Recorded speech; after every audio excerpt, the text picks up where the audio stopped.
Yeah. So when we talk about the concept called as shifting cultivation, this is known by different names in our country itself. I'll just give you a few names in case if they ask, you can also know this what it is called as. It is called as Bevar, Dahiya, Podu, Penda. In Andhra Pradesh, it is called as Podu and Penda. Okay, and in Madhya Pradesh, it is called as Bevar and Dahiya. Okay, and then it is called as Koman Bringa in Orissa. Then you have Rajasthan, it is called as Khil, Purva in Jharkhand, and Jhumming in the northeastern region. The entire concept of Jhumming comes from northeastern states, which are also called as the Seven Sisters of India. Do you all know the names of Seven Sisters? Yes? Seven Sisters? Yes? Students? Do you know? Yes? No answer only. Okay. Then the second type we talk about is very good, Aditi. Okay. The second one we talk about is intensive subsistence. Just now I explained primitive subsistence. Now I'm explaining what is intensive subsistence farming. When I say intensive subsistence farming, for which you are saying yes, ma? For the Seven Sisters, for the northeastern states? Yes, ma'am, for the Seven Sisters. Good. Okay. So next one we talk about is intensive subsistence farming. What is intensive subsistence farming means? It is practiced in areas of high population, like India, for example, where there is high population pressure on the land. Because in India, we have this problem because of huge population. There is a lot of pressure on our land. And mainly it is labor intensive farming. That means large amounts of labor are employed here, and they also use lots of fertilizers and irrigation to obtain higher production. The main objective of intensive subsistence farming is to utilize the entire land, cultivate using huge labor, fertilizers and irrigation, by which you can increase your productivity so that you can meet the demand of food demand, for example. So in our country, this is also happening. But the right of inheritance is leading has rendered land source. Okay. So already we talked about this law of inheritance where the size of land is shrinking. But in spite of that also, the farmers continue to take the maximum from the existing land. As I told you that it is highly intensive. They use the same piece of land and cultivate rice, cereals, pulses, whatever it is. They repeat, and they try to cultivate the crops so that they can meet the demand also. So what is happening in India is that there is enormous pressure on the land as such. So there is a lot of pressure on our land because of they have to cultivate different types of crops to meet the demands of the population. This is intensive farming. Am I clear with intensive and primitive? Yes, ma'am. Yeah, primitive is mainly using the primitive tools, family labor, depending upon monsoon and fertility of the soil. It is almost similar to shifting cultivation. Intensive is that whatever small land is there, they will try to utilize each and every inch of the land, use a lot of fertilizers. They also use irrigation so that they can obtain higher production. So there is a lot of pressure on the land because the farmers try to extract the maximum from the existing land. Next one we talk about is commercial farming. What is commercial farming? Farming is that using, you must have heard about green revolutions, you know? Yes, ma'am. Yeah. What is the main idea of green revolution? Means what are the main things that are included in green revolution? Do you have an idea? Providing HYV seeds. Okay. Providing HYV seeds. very good. HYV seeds is? Seeds with better quality. Tell the full form of HYV. High yielding Variety seeds. Very good. High yielding variety seeds. Then you talk about pesticides, chemical fertilizers, insecticides. Everything is modern in this.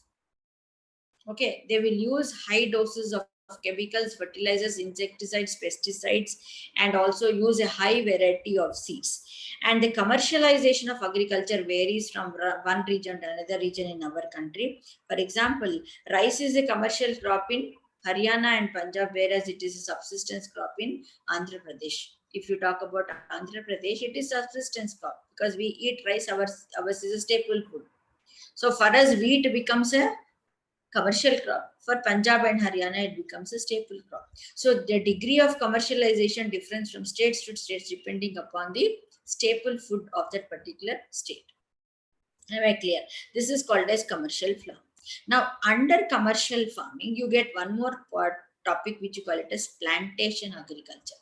What is plantation farming is that it is also a commercial farming. But what is the difference between intensive, primitive, commercial is that in a plantation farming, it is grown on a huge area, only single crop will be grown.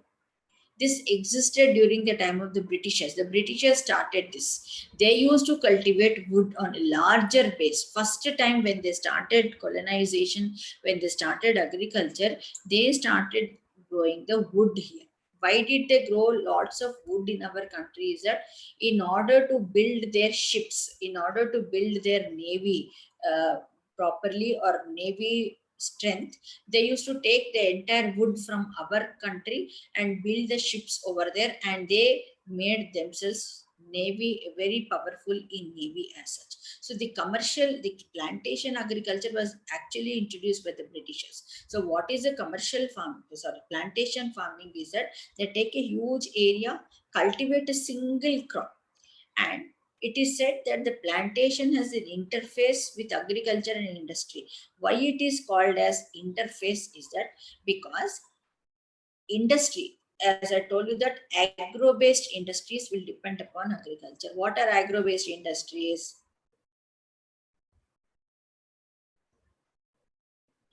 Example? Industries having agricultural product as their primary product. Who Primary take the raw material from agriculture. Can you give me one example? jute industry. Jute industry, sugar industry, then you have cotton industry, textiles industry. All these are called as the agro-based industries. So plantations usually have large tracts of land and use capital intensive inputs. Here labor is less, capital is more. That means all machines, tractors, pesticides, everything is done with the help of machines. Okay, and then all the produce is used as raw material in the industries. That means it is not subsistence. Subsistence means which we consume, and plantation is mainly for supplying for others. So the entire plantation is only based on supplying the raw materials to the various industries. What are they? Tea, coffee, rubber, sugarcane, banana. These are the important plantation crops in India. Once again, I repeat: tea, coffee, rubber, sugarcane, banana, etc. But rubber is largely grown in which state?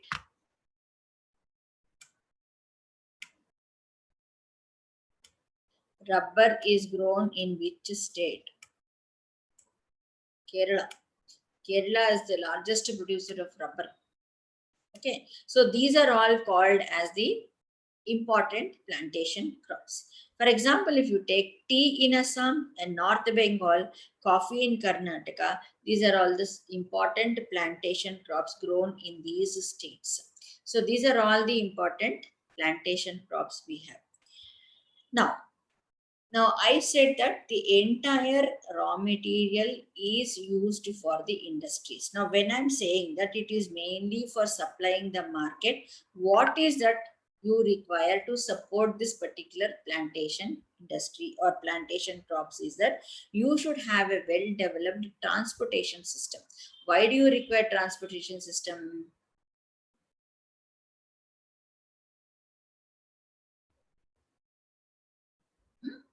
Why do you require transport? In So order to transport the, raw material to the industry. is it raw material? The crop. In order to transport the crop from the producing area to the industry, you require good transportation. For example, you take sugarcane is grown, you have to take the sugarcane from the crop site to the industry. For that, you require good transportation. You also require good communication systems also. Plus, you also require the processing industries and the markets also. All these things should be there properly, then only the plantation cultivation can take place in a proper manner as such. Am I clear till here? So primitive subsistence farming, then I said intensive subsistence farming, commercial farming, plantation. Am I clear till here? So I started with importance of agriculture, features of agriculture, then we said problems, then types of farming. Till here everything is clear? Yeah. Yes, ma'am. Then coming to the Kharif season. Now, when you say the Kharif season, it starts when and when? It starts with the onset of the monsoon. Like I told you just now, it starts from the month of June. As soon as the first monsoon sets in or rain sets in, the farmers will be preparing the land for the starting of the Kharif season.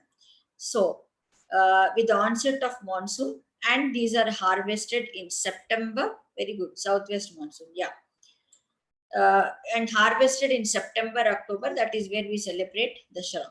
Okay, what are the important crops that are grown to this particular season? At least a few crops you remember, if not everything, but some crops you should be able to remember. What are they mainly? Paddy, maize, jowar, bajra, tur dal. We call it as arhar also. It is also called as arhar. Tuar dal, arhar, moong dal, udad dal. That means all dals are there in this. Remember that way. Dals are there, millets are there. Then you have cotton, jute, groundnut, soya bean. These are all the various crops. I'll repeat once again. Paddy, maize, jowar, bajra, tur dal, arhar. It is also called as arhar also. Moong dal, udad dal, cotton, jute, groundnut, soya bean.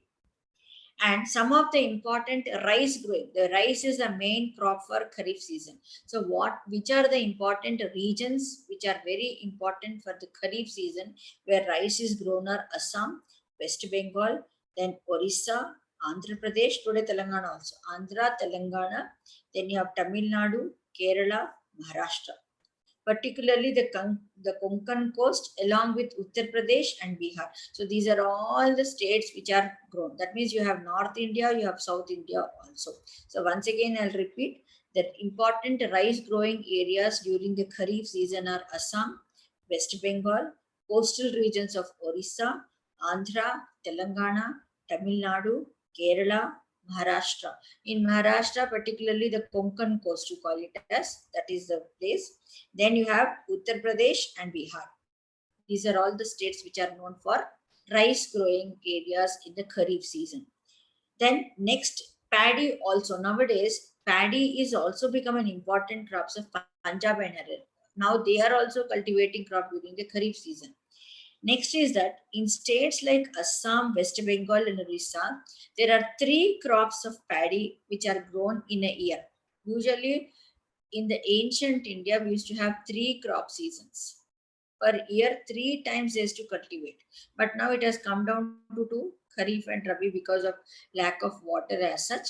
But in these 3 states of Assam, West Bengal, and Orissa, 3 crops of paddy are grown in a year, and these are called as As, Aman, and Boro. Remember this. In Assam, West Bengal, Orissa, 3 crops of paddy are grown, which are called as As, Aman, and Boro. Am I clear with the Kharif season? Yes? Yes, ma'am. Yeah. Next, we'll go to Rabi season.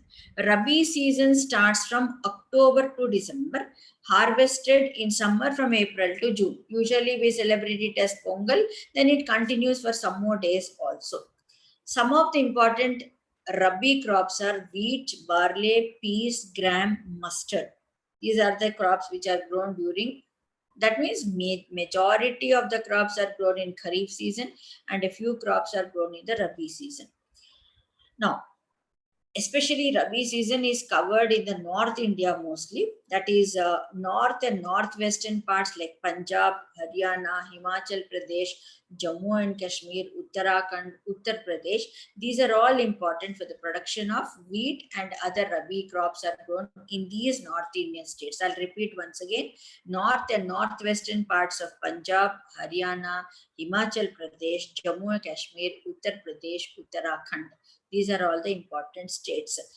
And one more important feature of the Rabi season is that availability of precipitation during the winter months helps, due to the cyclones, helps in the success of these crops. Precipitation means little amount of rain is there, snow also is there in these areas, which helps in the success of this. That means that little amount of precipitation is either in the form of a rain or snow or whatever it is, that is very important for the success of the crops in the Rabi season. Okay. Then the success of the Green Revolution in Punjab, Haryana has also been an important factor in the above mentioned. That actually, if you take Green Revolution, it was more successful in Punjab, Haryana, Uttar Pradesh, and also in some parts of Andhra Pradesh. That I will explain when I am talking about the Green Revolution. Am I clear with the Rabi season? Yeah. Next one we talk about, the last season is a Zayat season. As I told you that Zayat season is only there where irrigation is available. So what are the important crops that are grown during the Zayat season are watermelon, muskmelon, cucumber, vegetables and fodder crops. Sugarcane also, sugarcane actually takes whole 1 year to grow. So this is also harvested during the Zayat season only. So what are the important crops are? Watermelon, muskmelon, cucumber, vegetables and fodder crops. These are the important crops grown during the time of the Zayat season. Shailaja, I'll stop here. Yes, ma'am. Yes, ma'am. Yeah. Right. So any doubts, children? Till here? And shall I share that notes to them? Agriculture. That. Yeah. Yes, ma'am. This is Everything in is clear. 10th standard, 11th standard CBSE. This will be in 9th and 10th standards, I think. Must CBSE. be 10th. Must be 10th. 10th class. 10th class. Okay. 10th standard NCERT also they can go through. Yeah. So any other doubts, children? Ma'am, this is standard CBSE, no, ma'am. Yes, ma'am. This is 8th standard CBSE, no, ma'am. 8th standard, you have very little agriculture. This is actually basically from 10th class I'm teaching. 10th standard agriculture, yeah. 10th class you have. Now, 8th you don't have. 8th also it is there little, but it is not in detail. It is there in 10th. Okay. What I taught is from 10th class only. Okay, ma'am? Yeah. Fine? Yeah. Any other doubts? No? The notes will have multiple choice questions also. I will share. Yeah. Right. Okay. Okay. Thank you, Bye children. then. We'll meet next week, Saturday. Yeah. Thank you, ma'am.